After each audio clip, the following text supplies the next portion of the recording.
Assalamualaikum warahmatullahi wabarakatuh. Saya lanjutkan pembahasan yang pertama, bab pertama dari kitab Al-Jurumiyah Nahwu ya. Saya bacakan. Bismillahirrahmanirrahim. Al-kalamu huwal lafdul murakabul mufidu bil wat'i. Pegonya dulu ya. Al-kalamu utawi kalam, huwa ya kalam iku al-lafdul lafat. Al-murakabu kang den susun al-mufidu kang aweh paedah bil wat'i kelawan basa Arab. Qaluhu al-kalam bi fathil kafi. Al-kalam itu dengan membaca fathah huruf kafnya. Al-kalamu bi fathil kafi kelawan maca fathah huruf kafi lughatan ing dalem cara lughate. Iku kulo saben-saben lafat afata kang aweh faedah apa ma ming kitabatin saking tulisan au isyaratin utawa isyarah au aktin utawa pira-pira bundelan au nusubin utawa pira-pira pasangan au lisani halin utawa tingkah kang den serupakake lisan wastilahan utawi kalam ing dalem turut istilahe iku malafat turuki bakang den susun apa mah ming kalimata ini saking kalimah loro wa afada lan aweh faedah apa mah ka zaitun qaimun kaya lafat zaitun qaimun fa innahu mongko setuhune zaitun qaimun iku turuki badan susun apa lafaz zaitun qaimun min kalimataini saking kalimah loro.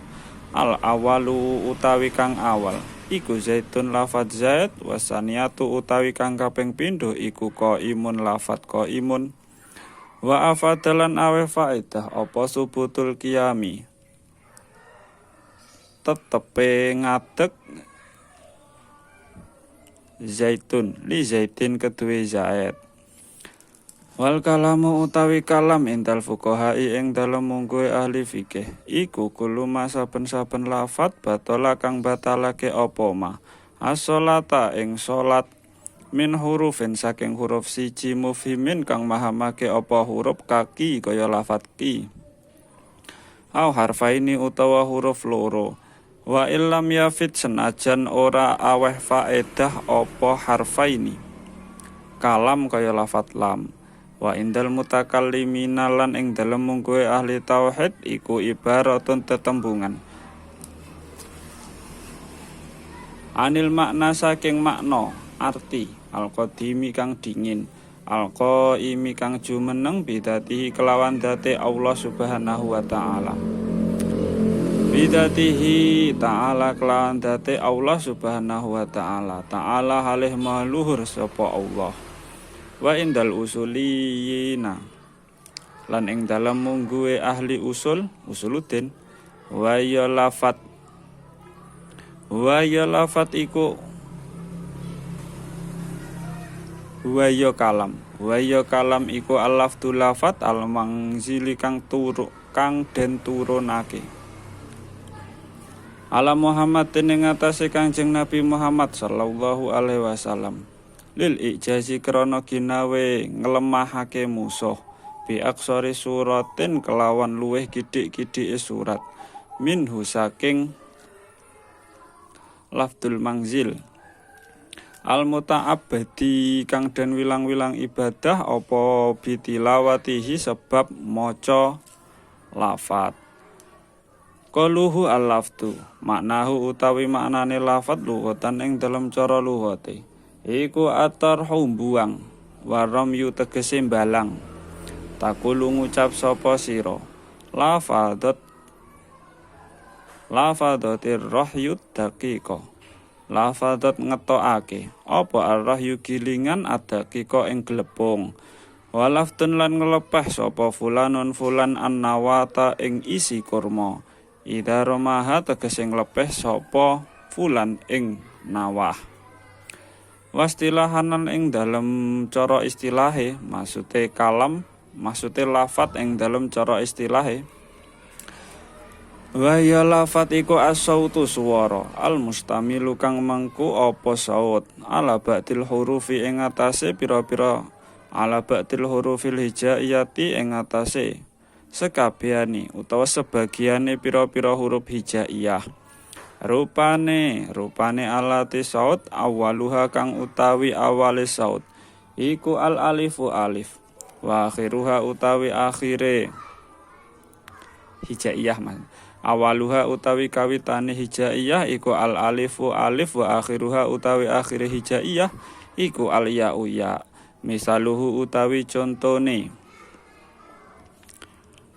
saut al mustamil ila akhirih iku zaitun lafat zaitun.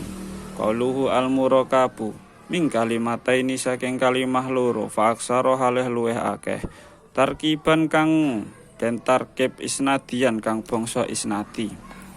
Tarkib isnadi penyandaran bi khilafil idofi bedani kelawan tarkib idofi ka abdillahi kaya lafat abdullah wali masjiin lan kejaba kelawan tarkib masjid ka ba labaka kaya lafat ba labaka wa tausifi lan tausifi lan tarkib tausifi.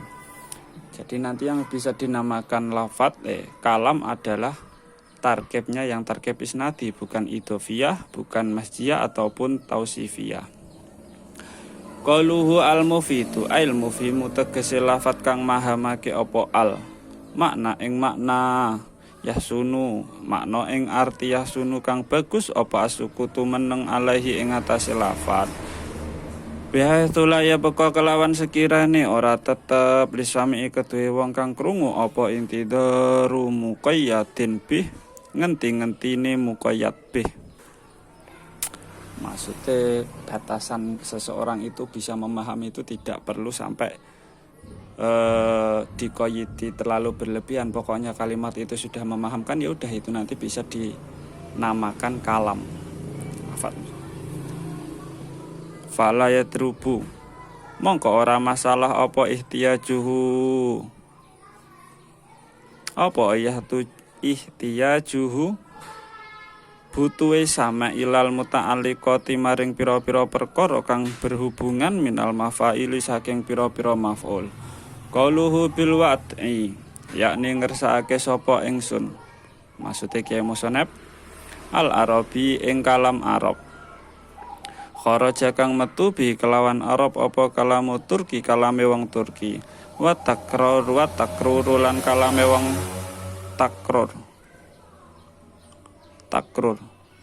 wa kalamul hunudi lan kalame wong India mimma saking kalam laisa kang ora ana apa ma bi arabin iku bi arabin kelawan kalame wong Arab wa yasihulan sah apa ayu fasira yen to den tafsiri apa alwat ulafat bil qasti kelawan den sejo wayat khulu mangka manjing apa kalamu Turki kalame wong Turki wa takrururan takrur kalame wong takrur wa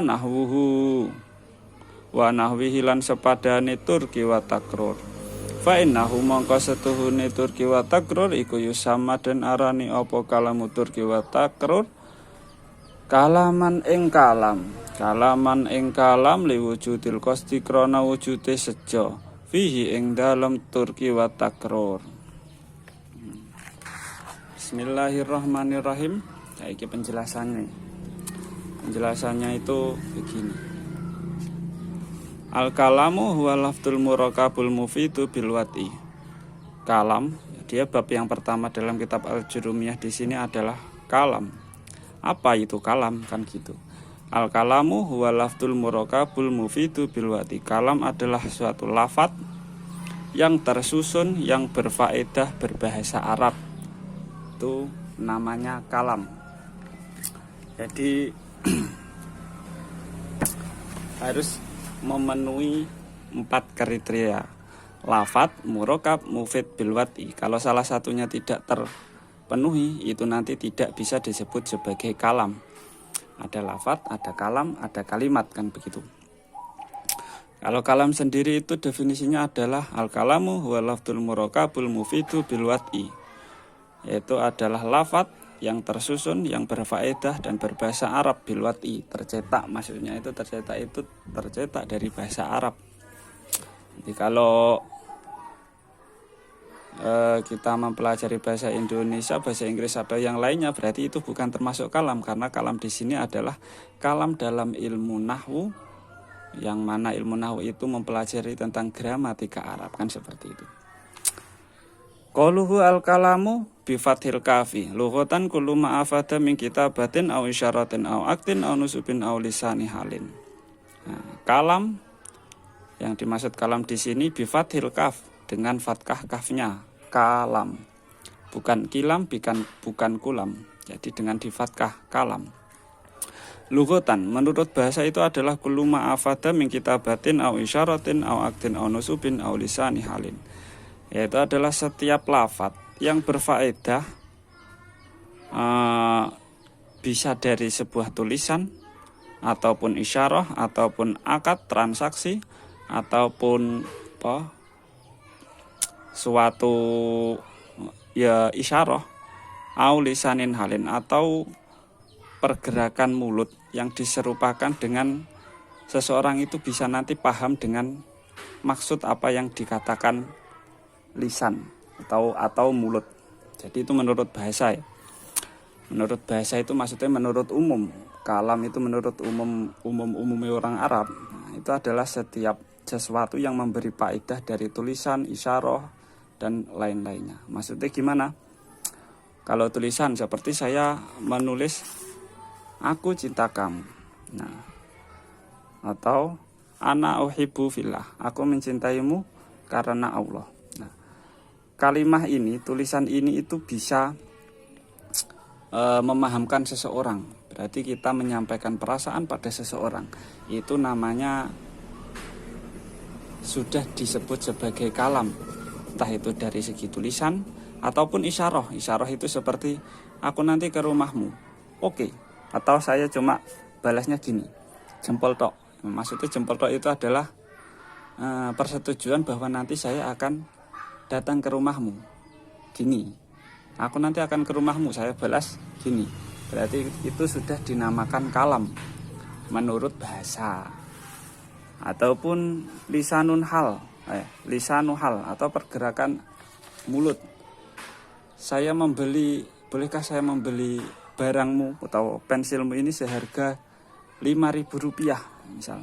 Saya jawabnya oke, atau boleh. Nah, itu seharusnya kan saya jawabnya ya boleh, kamu boleh membeli pensil saya seharga 5.000. Harusnya seperti itu kalimat lengkapnya, tapi cuma saya jawabnya oke. Itu pun sudah dinamakan kalam. Itu menurut bahasa. Itu menurut bahasa atau secara umumnya orang Arab itu boleh seperti itu. Nah, tapi kalau menurut istilah, definisi yang seharusnya, definisi yang asli dari menurut ilmu nahwu itu adalah kalam menurut istilah adalah ma turukiba min kalimataini wa afada bilwati saja. Ka zaitun qaimun. Menurut istilah itu adalah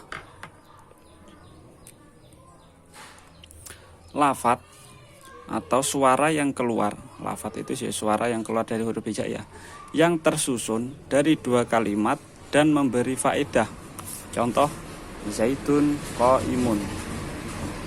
Nah, ini suatu lafadz. Saya bilang zaitun qaimun.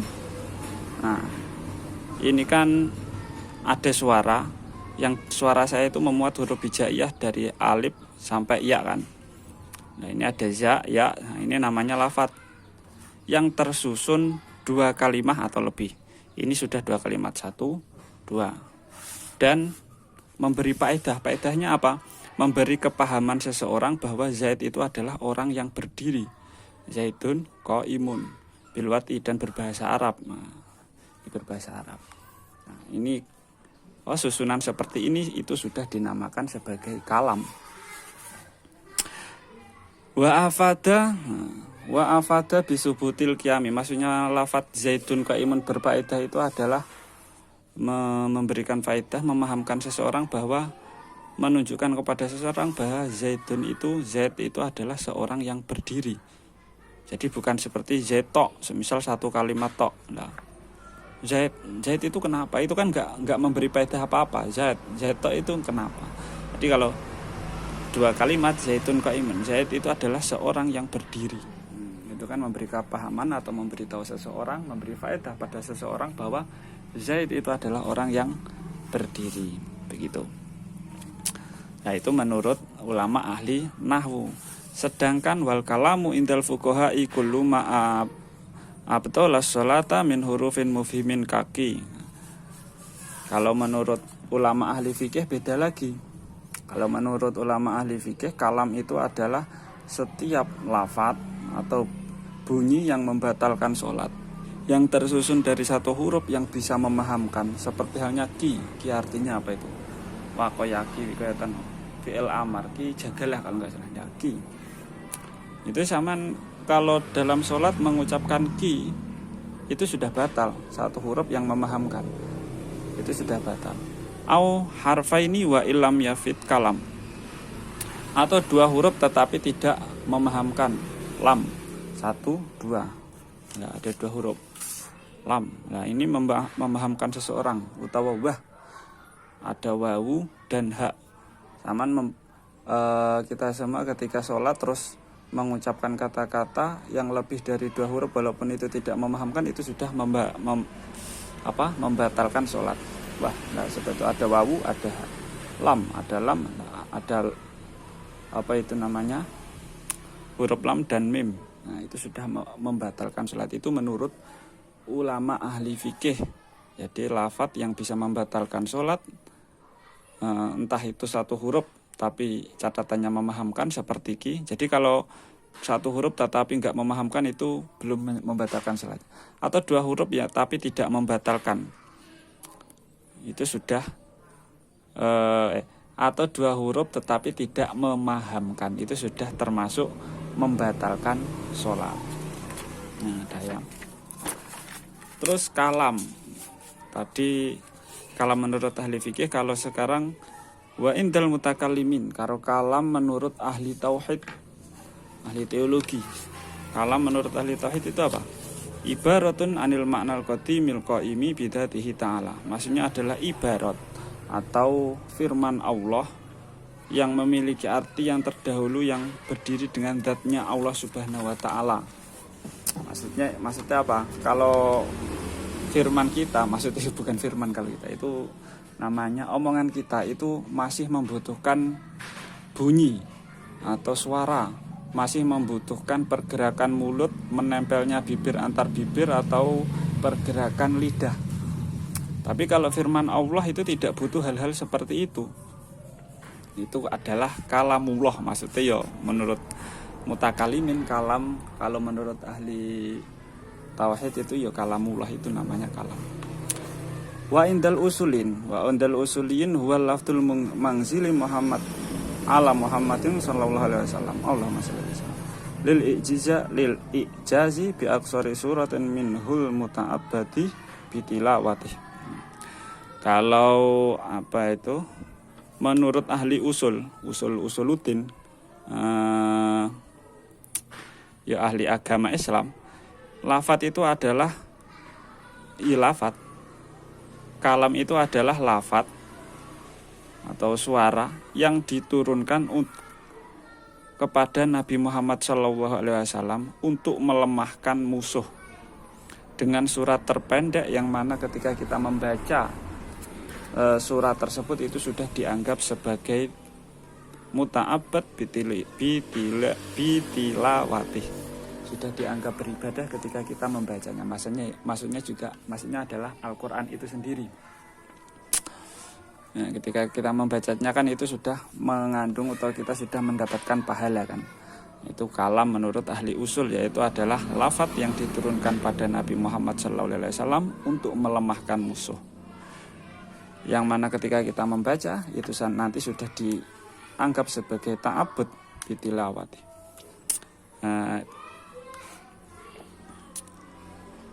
Sudah dianggap sebagai ibadah yang berpahala. Selanjutnya qauluhu al-lafdu. Maksudnya al-lafdu di sini itu apa? Ini loh. Nah, ini kan al-kalamu huwal lafdul murakabul mufidu bil mati. Lafadz di sini itu maksudnya apa? yaitu maksudnya adalah maknahu lughatan at-tarhu. Lafadz sendiri menurut bahasa itu adalah at-tarhu wa ramyu, membuang ataupun melempar. Itu menurut bahasa. Taqulu lafadzatir rahyut daqiqah wa lafdu fulanun nawata idza rama, seperti seseorang yang mengucapkan lafadzat ar-rahyut daqiq. Penggilingan atau sebuah penggilingan itu mengeluarkan tepung. Nah, maksudnya lafadz di sini menurut bahasa secara umum maksudnya lafadz itu adalah mengeluarkan ataupun membuang atau melempar. Atau seperti contoh lagi walafadha fulanun nawata idza ramaha. Kalau ada lagi lafadz seperti ini, walafadha fulanun nawata idza ramaha. Fulan itu mengeluarkan isi kurma setelah memakannya, dagingnya maksudnya. Setelah memakan daging, si fulan mengeluarkan atau melepeh pada isinya, idza ramaha. Maksudnya seperti itu. Tapi ya maksud di sini ilmunya adalah istilahan di sini. Jadi kalau bahasanya itu adalah makna secara umum itu lafadz sendiri adalah bermakna membuang atau melempar. Kalau menurut istilah atau definisi di dalam ilmu nahwu sendiri, lafadz itu adalah huwa sautul mustamilu ala ba'dil hurufil hijaiyatil lati awwaluhal alifu wa akhiruhal ya'u mithaluhu zaitun. Yaitu suara yang memuat sebagian huruf hijaiyah. Nah, hijaiyah itu adalah lafadz-lafadz atau suara-suara yang dimulai dari alif sampai ya, itulah abata saja hakho, alif ta sa jim hakho. Nah itu misaluhu zaitun, seperti contohnya zaitun. Nah, jadi ketika ada suara yang memuat huruf hijaiyah yang itu nanti sudah dinamakan sebagai lafadz ya. Ini ada za, ada ya, ada dal. Ini sudah dinamakan lafadz atau wa. Nah, ini juga sudah dinamakan lafadz karena memuat huruf hijaiyah. Lanjut, al-murakabu, yang dimaksud murakab di sini apa? Nah, al-lafdul murakabu. Murakab di sini adalah min kalimataini fa aksara tarkiban isnadian, yang tersusun. Maksudnya nanti suatu lafadz itu bisa dinamakan kalam itu kriteria yang kedua harus murakab, tersusun dari dua kalimah. Jadi kalau satu kalimah saja itu belum dinamakan sebagai kalam. Nah, harus min kalimatain, harus dua ataupun lebih dengan terkib isnadi. Terkib isnadi itu mubtada khobar fi'il fa'il itu. Jadi bisa memahamkan, maksudnya ada faedahnya. Bi khilafil idhofi ka abdillah, berbeda seperti dua lafadz tapi dalam terkib idhofi seperti Abdullah. Nah, seperti lafadz Abdullah. Ini kan ada dua. Satu, dua, tapi terkibnya terkib idhofi, penyandaran. Maksudnya tidak memberitakan apapun, tidak mengkabarkan apapun. Abdullah, kenapa Abdullah? Apakah dia berdiri, berjalan, pergi, tidur, atau kan enggak jelas. Terus wali masjid kaba wali masjid, dan juga bukan merupakan tarkib masjid seperti bak labaka. Nanti tarkib masjid penjelasannya ada di belakang. Bak labaka ini juga, ini ada dua, baklun dan bakun. Satu, dua. Ini tidak bisa dinamakan sebagai kalam karena tarkibnya itu isnadi. Jadi susunannya itu tarkibnya fi'il fa'il mudhaf fi'il fa'il ataupun mubtada khobar, zaitun qaimun ataupun koma zaitun, seperti itu. Wa tausifi ataupun tarkib tausifi, sifat ja'a zaitun jamilun. Nah, ini ja'anya enggak, zaitun jamilun, zait jamilun kang ganteng, kang tampan. Nah, yang seperti ini tidak bisa dinamakan sebagai kalam. Tarkibnya tarkib tausifi, pensifatan. Jadi harus memberikan faedah kepahaman kepada si sami' atau pendengar. Itu nanti baru dinamakan sebagai kalam menurut ilmu ulama ahli nahwu. Qauluhu al-mufidu. Al-mufhimu makna yasunu sukutu alaihi bihaitsu la yabqa lisami'i intidharu muqayyadin bih. Maksudnya memahamkan, jadi kan al-kalamu wa lafdzul murakabul mufidu bil wad. Memahamkan di sini adalah dengan sekira si same, atau maksudnya lafaz tersebut memahamkan yang mana ketika setelah dia mengucapkan, seseorang mengucapkan itu diam lebih baik, maksudnya sudah paham, si sama itu paham. Seperti saya mengucapkan Zaidun qaimun, Zaidun seorang yang berdiri, atau Ja'a Zaidun, Zaid seorang yang datang, sudah datang. Nah seperti itu kan sudah paham seseorang. Saya bilang Zaidun qaimun, Zaid orang yang berdiri, itu berarti saya memahamkan seseorang atau memberitahu seseorang bahwa si Zaid itu adalah orang yang berdiri. Itu memberi faedah, memahamkan, itu maksudnya seperti itu. Wala yadrubu ihtiyajuhu ilal muta'alliqati minal mafail. Belum. Bihaitsu la yabqa lisami'i intidharu muqayyadan bih. Dengan sekira apa? Kepahaman itu si sama tidak perlu atau tidak membutuhkan penjelasan yang lebih lanjut tentang apa yang sudah dikatakan. Zaidun qaimun, Zaid berdiri. Jadi kan tidak perlu kepahaman yang lebih lanjut.